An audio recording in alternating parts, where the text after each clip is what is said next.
Goeiemôre Radio Fynbos luisteraars. Ons woord vanoggend is uit Johannes 1 vers 5 uit. En die lig skyn in die duisternis, en die duisternis het dit nie oorweldig nie. As ek vir jou kan sê, wanneer ek met Vader praat, en ek hoor Heilige Gees, en hy begin vir my goed wys wat so groot is, wat so nuut is, wat so vars is, dan kan ek dit nie in woorde beskryf nie. Net om daardie ervaring te hê om langs die Here te gaan sit.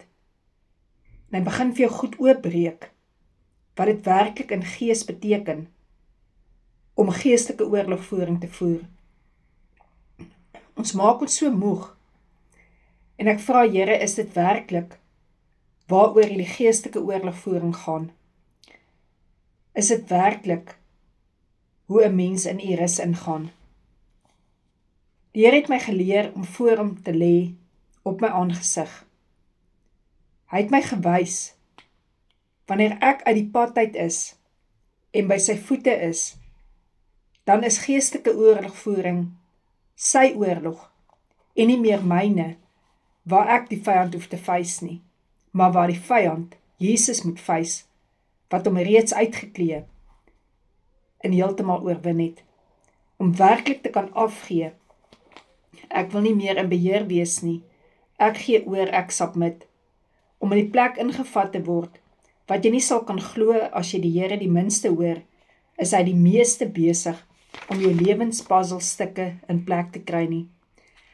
Ons dink so baie dinge is van die Here af, maar dan is dit 100% ons vlees wat praat, soos wat ons reeds gehoor het die afgelope tyd, wat soveel goed plaasgevind het, wat verwarring gebring het, ook wat die wederkoms, die wegraping beteken.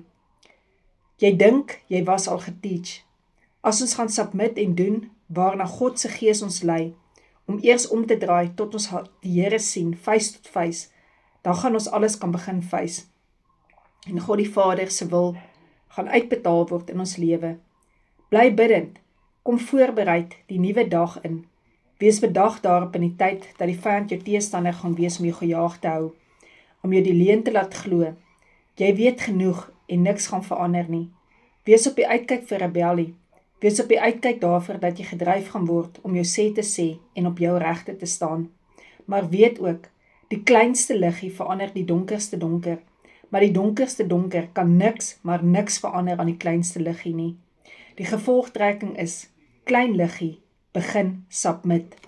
En terwyl jy communion gebruik, kan jy sommer dink aan daardie lied wat sê, this little light of mine, I'm gonna let it shine, let it shine, let it shine. Gebruik dan die bloed van Jesus Christus, om dit wat donker is in jou, te oorwin. En ook as daar donker plekke in jou lewe is, waar daar siekte is, waar daar verwoesting is, waar daar krankheid is, gebruik dan die liggaam van Jesus Christus, dat sy lig ook in daardie plekke skyn. Amen.